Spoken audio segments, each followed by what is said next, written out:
JJ. On Doge and the fraud claims, Elon Musk in the Oval yesterday gave us some information on that. We're just wondering if there's some proof, evidence. Is the White House willing to share evidence of those fraud claims, or can Elon Musk come to the briefing room and share material evidence of what he's talking about? Sure, I would love for Elon Musk to come to the briefing room. That's why we had him go to the Oval Office yesterday, where I think he provided great answers. He was speaking in layman's terms, speaking common sense to all of you in the media, but also to Americans at home. But I would say especially to all of you in the media, because I think it's a real fallacy that there's this alleged lack of transparency when it comes to Doge.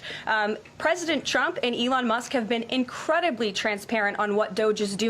There is an X account with the Doge handle. They are tweeting out what they are doing on a daily basis. They have a website where they are posting the receipts of the contracts that they are reviewing and the payments that they have stopped from going out the door. The secretaries of our departments have stopped from going out the door. And I would also say that before it was Elon Musk making our government efficient and accountable, it was some unnamed bureaucrat that none of you knew. Elon Musk is the richest man in the world. He's also now one of the most highly scrutinized men in the world alongside President Trump because of what he's doing and the access that he is allowing. So there's great transparency.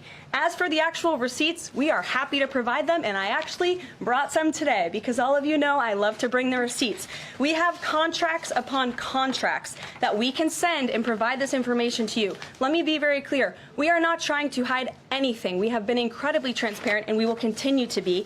These are screenshots of contracts that Doge found across our government. This is a DEI contract, $36,000 for U.S. citizenship and immigration services. That is against the president's policies and his America First agenda. This is a $3.4 million contract, a Council for Inclusive Innovation at the U.S. Patent and Trademark Office, Department of Commerce, another DEI contract that Doge identified.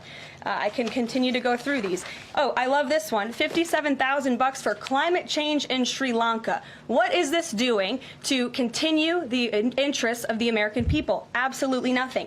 These are the line items across the federal government that Doge is identifying daily. They're moving very fast. There's a lot of paper that we can show you, but we're happy to do it. This administration has been more than transparent about what Doge is doing. And here's one of their tweets that they posted about the mine. I believe this is in Pennsylvania, where the federal employee retirement system is being processed. Did anybody know this was even happening in our country before Elon Musk talked about it in the Oval Office yesterday? A lot of Americans didn't. So we are providing transparency and accessibility on a daily basis when it comes to Doge. And I also have a Doge daily report, if anybody would like it, on all of the things that they are identifying and finding. We're happy to provide this information to you. We're talking about it every single day. Are all those things you just mentioned fraud, or are they waste, or are they just contrary to the president's policies? I would argue that all of these things are fraudulent, they are wasteful, and they are an abuse of the American taxpayer's dollar. This is not what the government should be spending money on. It's contrary to the president's priorities and agenda. And again, we can continue to provide you the receipts for all of the fraud, waste, and abuse. And if anybody in here wants to argue that the federal government is not fraudulent in some capacity, be my guest, because I think the American people watching at home would beg to differ. Caroline.